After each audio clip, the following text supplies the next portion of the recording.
अस्सलाम वालेकुम। तमाम तारीफ़ें अल्लाह की, मेरी क्या तारीफ़ होनी थी, लेकिन मेरा एक ब्रीफ सा इंट्रोडक्शन ये है कि मेजर मैसम रज़ा मेरा नाम है, सियालकोट से मेरा ताल्लुक है। आर्मी ज्वाइन की 1989 में और सर्व किया 2011 तक। मिलिट्री पायलट था, हेलीकॉप्टर भी उड़ाए, जहाज़ भी उड़ाए, बड़ी जंगें भी देखी, वज़ीरिस्तान वाली, ज़लज़ले जैसे ऑपरेशन भी किए। एक बड़ी हैपनिंग लाइफ गुजारी। थ्रेट्स भी थी, थ्रिल भी थे, सेवियर भी थे, खुद खतरों में डलते भी थे, लोगों को खतरों से निकालते भी थे, एंड अल्हम्दुलिल्लाह फुल ऑफ इवेंट लाइफ गुजारी। और उस लाइफ में एक ऐसा वाकया जिसने मेरी बिल्कुल जिंदगी, मेरी सोच और मेरी आने वाली नस्लों की जो फ्यूचर प्लानिंग थी वो चेंज कर दी। वो वाकया यूं था कि 1987 में मैं आर्मी की तरफ से एक फ्लाइंग कोर्स पे मुझे जॉर्डन मेरी सिलेक्शन हुई, जो 90 दिन का कोर्स था, 3 महीने का। ये फ्लाइंग के छोटे छोटे कोर्सेज आपकी मिलिट्री लाइफ में आते रहते हैं। खैर मैं 1997 में मैं जॉर्डन पहुंचा, तो वहां मिलिट्री बेस है, किंग हुसैन मिलिट्री बेस। वो एक उनका छोटा सिटी है, अल मफाक में वो बेस है, किंग हुसैन मिलिट्री बेस। जब वो उनके कर्नल साहब थे, कर्नल हुसैन नाम था उसका, वो जो उनके उसको जीवन क्वाड कहते हैं, जो कोऑर्डिनेशन करता था तमाम एलाइड ऑफिसर जो बाहर से आए होते थे उनकी रेजिडेंस। और जब उसने लिस्ट दी हमें कि कौन किधर ठहरेगा, तो उसमें वो एक फ्लैट था जिसमें 2 पायलट्स ने रुकना था। जो तमाम फॉरेन पायलट्स जितने भी थे वो 2-2 पेयर किया हुआ था। तो जो मेरे साथ पेयर था वो इजरायली पायलट था। मैं झंडा देख के इजराइल का, तो एकदम दुनिया में चंद ही वो कंट्रीज हैं जिनके झंडे देख के हम ऊपर से नीचे होते हैं, तो उनमें से लकीली एक इजराइल है। तो मैं एकदम आई वाज शॉक्ड, और मैं कर्नल हुसैन को मैंने कहा जाके कि सर आपको पता भी है कि diplomatically we are not aligned with Israel, so if you could change my flatmate. तो उसने एकदम कलम पकड़ा, उसने कहा हाँ व्हाई नॉट, यस। तो अच्छा, जब वो काटने लगा तो ऐसे मेरी तरफ ऊपर देख के मुझे कहता है, but just for your information that pilot of Israel requested me to be your flatmate. अब जब मैंने ये सुना कि दुश्मन ने ये चैलेंज दिया कि मैं पाकिस्तानी ऑफिसर के साथ मुझे कर दें, तो मैंने कहा अब मैं नाम कटवाऊं तो फिर मैं पाकिस्तानी नहीं हूं। तो I accept this challenge, I will live with Israeli pilot for 90 days and then the life starts. 2-4 दिन तकल्लुफ में गुजरे, वो भी थोड़ा रिजर्व लगा। वो समझ रहा था पता नहीं मैं कोई आईएसआई का एजेंट हूं। चंद दिनों में हमें ये समझ आ गई कि ना मैं आईएसआई का एजेंट हूं, ना वो मुसाद का एजेंट है। तो हम दोनों पायलट हैं और कोर्स करने आए हुए हैं। 8-10 दिन के बाद बेतकल्फी हो गई, सुबह क्लास में इकट्ठे जाना, शाम को खाना इकट्ठे खाना। जब बेतकल्फी इस लेवल की हुई तो मैंने उससे पूछा, मैंने कहा you requested me to be your flatmate, he said yes. मैंने कहा is there any particular reason for that? तो जो उसका जवाब था शुएब का, वो मेरा लाइफ चेंजिंग, मेरी पाकिस्तान के साथ मोहब्बत उस दिन मुझे मेरी पैदा हुई मेरे अंदर। उससे पहले मैं बाय डिफॉल्ट पाकिस्तानी था, लेकिन मैं 1997 इस वाकये के बाद मैं बाय चॉइस पाकिस्तानी। उसने जो जवाब दिया वो मैं बार बार इस कौम को वो जवाब बताना चाह रहा हूं। मैं इससे पहले वाली भी एक वीडियो में, मैं उससे पहले वाले एक प्रोग्राम में मैं बताता। ही सेड के हम पैदा हुए थे तो मां की गोद से हमें बताया गया था कि तुम्हारा दुश्मन अरब नहीं है, तुम्हारा दुश्मन पाकिस्तान है। कहता है उसके बाद मकतब में आए तो मकतब में हमें पढ़ाया गया कि तुम्हारा दुश्मन पाकिस्तान है। कहता है मकतब के बाद स्कूल में, मकतब उनके कहते हैं मदरसे टाइप को, जो कंपलसरी है स्कूल से पहले। अच्छा, कहता है उसके बाद स्कूल में आए तो स्कूल में जो चैप्टर हमें एनिमी का पढ़ाया जाता था उसमें झंडा पाकिस्तान का लगा होता था। उसमें पाकिस्तान की ज्योग्राफी पढ़ाई जाती थी, पाकिस्तान का नहरी निजाम पढ़ाया जाता था, पाकिस्तान का फौज की स्ट्रेंथ हमें पढ़ाई जाती थी। कहता है उसके बाद यूनिवर्सिटीज में, कॉलेज में एनिमी के तौर पे हमें पाकिस्तान पढ़ाया जाता। कहता है फिर मैं आर्मी में आ गया। जब आर्मी में आया तो सारी दुश्मन की मिलिट्री स्ट्रेटेजीज जो हैं वो हमें पाकिस्तान की पढ़ाई जाती थी। कहता है जब पैदा होने से लेकर आज तक दुश्मन दुश्मन दुश्मन पाकिस्तान सुनते आए, तो एक मौका मिला कि दुश्मन के साथ 90 दिन गुजारने का, तो वो आर्मी की टर्मिनोलॉजी होती है नो योर एनिमी। तो कहता है नो योर एनिमी का चांस मिला तो why should I miss it. मैं उसकी बात सुन के थोड़ा सा मैं हैरान हुआ। मैंने कहा शुएब ठीक है, हम आपको ड्यू टू मस्जिद अक्सा एंड ड्यू टू फलस्तीन हम डिप्लोमेटिकली आपको एक्सेप्ट नहीं करते, मगर इस लेवल का हमने कभी आपको दुश्मनी के भी काबिल नहीं समझा। हमारे लिए तो इंडिया ही काफी है जो हमारे साथ जुड़ा हुआ है मशरक के ऊपर, और उसके लिए हम काफी हैं, हमारे लिए वो काफी है। तो तुम लोग किस लेवल पे जा चुके हुए? तो हमने भी नेवर थॉट।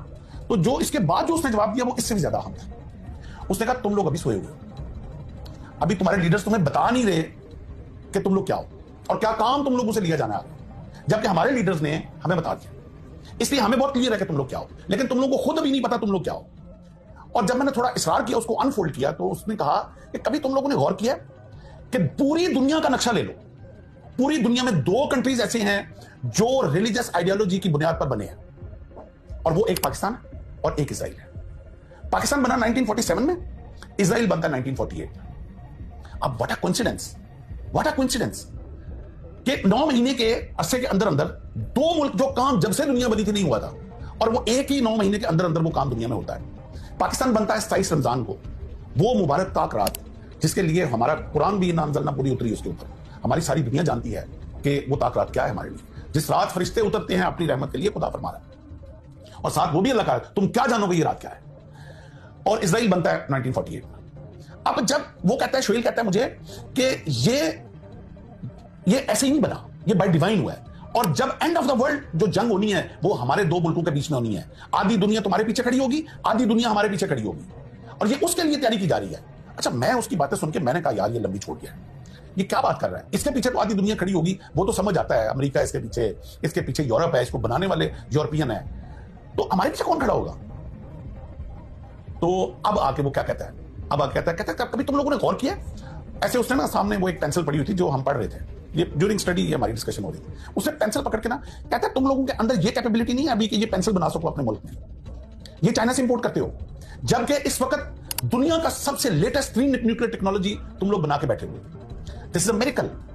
तुम लोग अपना शार्पनर चाइना से मंगवाते हो, जबकि इस वक्त तुम फाइटर जेट बना रहे हो। उस वक्त हम प्रोडक्शन शुरू हुई थी, यानी कि वो टेक्नोलॉजी अभी JF-17 अल्हम्दुलिल्लाह अभी तो प्रोडक्शन भी हो गई, और वर्ल्ड लेटेस्ट जो अभी हमारा जहाज है और अभी एक्सपोर्ट भी हो रही है। ये मुझे उसने 1997 बोला, कहता है ये ऐसे ही हो गया, दुनिया की 6ठी प्रोफेशनल आर्मी लेके बैठे हुए हो तुम लोग, और जो कंपटीशन इंटरनेशनल आर्मी का होता है उसमें तुम्हारी फौज नंबर 1 होती है। कहता है ये ऐसे ही हो गया, जबकि तुम लोग इस वक्त IMF के कर्जे के अंदर बुढ़े हुए। ये कौन कर रहा है, ये बाय डिवाइन हो रहा है, समबडी इज डूइंग इट।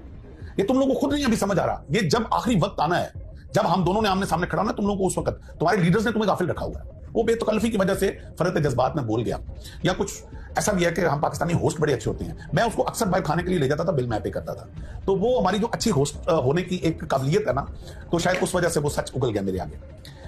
आप यकीन करें कि वो दिन था जिस दिन, उससे पहले मैं बाय डिफॉल्ट पाकिस्तानी था, लेकिन उसकी बातें सुन के मैं बाय चॉइस पाकिस्तानी हो गया। मेरे सारे रिश्तेदार फॉरेन कंट्रीज में थे, मेरे ससुराल सारा फॉरेन कंट्रीज में था, and they wanted me to settle in USA, and I had all the opportunities to do very good abroad.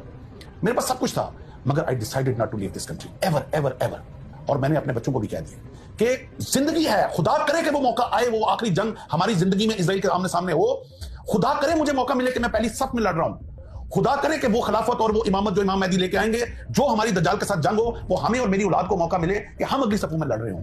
इसलिए हम कभी ये ना इस मुल्क को छोड़ सकते हैं, ना कभी इस मुल्क के ऊपर आंच आने देंगे, हम अपना खून बहा देंगे, क्योंकि हमें अपने दुश्मन से वो बात पता है। वो कहता है तुम लोग इस वक्त जो एग्रीकल्चर रेवोल्यूशन, तुम्हारा इंडिया पानी, ये मुझे उसने बताया 1970 कि इंडिया प्लान कर रहा है तुम्हारा एग्रीकल्चर तबाह करने के लिए, और तुम्हारा सारा पानी बंद कर रहा है, और तुम्हारे अपने बिके हुए बीच में जो पानी बंद करवा रहे हैं। और बाद में वो जमात रिशा पकड़ा गया जो बिका हुआ था, खुदा लानत करे उसके ऊपर और उसके आल औलाद के ऊपर, जो ऐसा शख्स पैदा हुआ जिसने अपने मुल्क का सौदा किया और हमारे पानी को बर्बाद किया जाके, जो दरियाओं का उसने इंडिया के साथ सौदा किया। तो भाई ये हबील और कबील की जंग है, ये हक और सच की जंग है। ये डे 1 से जिस दिन इंसानियत बनी है ये जारी हुई, ये जंग जारी रहेगी। अब आपकी चॉइस है, आपने हक के साथ खड़े होना है या आपने बातिल के साथ खड़े होना है। ये जंग आदम के बाद हबील और कबील में जारी रही, ये मूसा और फिरौन में जारी रही, ये नबी करीम सल्लल्लाहु अलैहि वसल्लम और कुरैश के बीच में जंग जारी रही, ये बाद में हुसैन और यजीद की जंग है। ये हक और बातिल क़यामत तक रहेगी। हमने ये फैसला करना है कि मुसीबतों से, ये बिजली के बिलों से, ये नाकस पॉलिटिकल सिस्टम से तंग आके हमने अपनी फौज को गालियां देनी है, हमने अपने मुल्क को गालियां देनी है, और ये गालियां देके हमने जाके बातिल के साथ खड़े हो जाना। और 4 दिन की जिंदगी है यार, कौन सी लंबी जिंदगी लेके आए हो, कौन था यार, कौन हजारों साल जिया है। आज हमसे बड़े बड़े लोग जो पहले पैदा हुए इतनी आसाइशों की जिंदगी जी रहे थे, आज कब्रों में पड़े हुए हैं। 4 दिन की जिंदगी है ये, सिर्फ ये इम्तिहान की जिंदगी। आपने हक के साथ खड़े रहते हो या तुम मुसीबतों से तंग आके बातिल की तरफ। जो लोग आज अपनी फौज को गालियां दे रहे हैं, ये चंद लम्हे के लिए करबला की उस जंग और उस आग की तपश को याद कर लें कि जो मुसीबतें उन्होंने उठाई अहले बैत ने, और किस तरह उन्होंने हक के साथ खड़े रहे। खुदा के लिए वो मुझे इलामा इकबाल का एक बड़ा खूबसूरत शेर याद आ गया, मीरे अरब को आती है ठंडी हवा जहां से, मेरा वतन वही है, मेरा वतन वही है। ये मेरे आका सल्लल्लाहु अलैहि वसल्लम को ठंडी हवा हमारे मुल्क से आई है। ये है वो फौज जिसने निकलना है इमाम मेहदी के साथ और जिसने दज्जाल के साथ लड़ना है। हमें ये विजन ये इजरायली ऑफिसर ने दे दी थी, उनको पता है कि ये फौज है जिसने लड़ना है। आज चंद जो मकासद हैं, चंद जो पॉलिटिकल सिस्टम की जो रॉन्ग डिसीजंस हैं, उनकी वजह से आके हम लोग अपने मुल्क के खिलाफ हो गए हैं। हमें हमारी जुबान कैसे जेब देती है, वो कट क्यों नहीं जाती जुबान जो अपने फौज और अपने मुल्क के अगेंस्ट बात करे। मैं काफी जज्बाती हो जाता हूँ इस टॉपिक से। मैं चूंकि थोड़ा पढ़ने लिखने का थोड़ा शौक भी है, मैं एक शेर नवाबजादा नसरुल्लाह खान साहब का बड़ा मेरा वो एवर फेवरेट शेर है कि वो पूरी गजल है वैसे तो मैं पढ़ता हूँ, लेकिन वक्त की किल्लत की वजह से मैं एक शेर पढ़ूंगा कि वो कहते हैं कि कब अश्क बहाने से कटी है शबे हिजरा, रोने से रात का गम खत्म नहीं होता। कब अश्क बहाने से कटी है शबे हिजरा, कब कोई बला सिर्फ दुआओं से टली है। ये बलाओं से टलने वाली, दुआओं से टलने वाली बला नहीं है। ये जो हमारे उलमा आके खड़े हो जाते हैं ना कि अल्लाह इजराइल को तबाह कर दे, अल्लाह फलस्तीनियों को तू मदद फरमाओ, भाई ये दुआओं वाला काम नहीं है। ये प्रैक्टिकली फील्ड में आके प्लानिंग, विजन, ये बड़ा स्ट्रेटजी वाला काम है। और मैं आखिर पे ये मेरा सारा टॉपिक जो है ना इनकम्प्लीट रहेगा अगर मैं एक शख्स का नाम ना लूं जिसमें मैं पूरा पिछला प्रोग्राम कर चुका हूं। David Ben Gurion, 1948 first prime minister of Israel. वो शख्स वजीर आजम बनता है, पहला इजलास होता है इजराइल में, और पहले इजलास में जो अपनी तकरीर करता है उसमें क्या बकवास की उसने, वो मैं आज आपको वर्ड टू वर्ड इस प्रोग्राम में सुनाऊंगा। और अब सोचें कि उस कौम का वजीर आजम बना जो मेरे आका सल्लल्लाहु अलैहि वसल्लम ने जंगे बदर में जिनको धकेला, बदर से 1400 साल धक्के खाते रहे, दर बदर धक्के खाते रहे, इनको ठिकाना नहीं मिला। यूरोप ने पहली और दूसरी जंग अजीम के बाद प्लानिंग करके इनको एक ठिकाना दिया फलस्तीन के अंदर, और जब इनको छत मिली, जिस दिन छत मिली उस दिन डेविड बेन गुरियन पहले इजलास में क्या बकवास करता है, मैं वर्ड टू वर्ड उसको कोट अनकोट करूंगा। He said the world Zionist movement should not be neglectful of the dangers of Pakistan to it, and Pakistan now should be its first target. ये 1948 में ये कह रहा है। For this ideological state is a threat to our existence, and Pakistan the whole of it hates the Jews and loves the Arabs. This lover of Arabs is more dangerous to us than the Arabs themselves. For that matter, it is most essential for the word Zionism that it should not take immediate steps against Pakistan. Whereas the inhabitants of the Indian Peninsula are Hindus, whose hearts have been full of hatred towards Muslims. Therefore, India is the most important base for us to work there from against Pakistan. It is essential that we exploit this base and strike and crush Pakistanis, enemies of Jews and Zionism, by all disguised and secret plans. Every word is notable in this. और आखिर पे वो लिखता है by disguised and secret plans. फिर वो लिखता है हिंदूज के साथ जुड़ जाओ। आज क्या हो रहा है? कौन नहीं देख रहा इस वक्त इंडिया का और जो इजराइल का आपस में कोलैबोरेशन है? आज जो फास्फोरस फलस्तीनियों के ऊपर फेंका जा रहा है वो इंडिया से एक्सपोर्ट हुआ है। कौन नहीं जानता? खुदा के लिए पाकिस्तानियों, खुदा के लिए मुसलमानों इकट्ठे हो जाओ। जब दुश्मन इकट्ठा हो सकता है पाकिस्तान के लिए, तो तुम लोग अपने लिए इकट्ठे क्यों नहीं हो सकते? This is high time. वातसिमू बिहब्लिल्लाहि जमीअन वला तफर्रकू। हमें एक झंडे के नीचे वापस इकट्ठे होना है। यही हमारी बका है और यही अल्लाह ताला हमसे चाहता है। इसके साथ ही मैं आपसे इजाजत चाहूंगा। बहुत शुक्रिया। Let's go to the third question, and that would be, what is the biggest problem facing the next generation, and what should we do to solve it today? I said that the greatest mission that we have is to prevent a militant Islamic regime from meeting up with nuclear weapons, or from nuclear weapons meeting up with a militant Islamic. The first is called Iran. The second is called Pakistan. President Obama's speech, and you said, that Pakistan is the new target. However, he's saying that Pakistan and the United States have to have this important partnership. What's going on there then? The goal, once again, is to destroy Pakistan as an energy corridor between Iraq, Iran, other countries in the Middle East that produce oil, and China, because that's where a pipeline could go. The pipeline could start in Iraq, it could go to Iran, it can go up through Pakistan, cross the Himalayas, above Kashmir, go into China. This would be oil going towards China and Chinese economic influence coming into the Middle East and essentially cutting out the Anglo-Americans. And how is that going to happen, the destruction of Pakistan?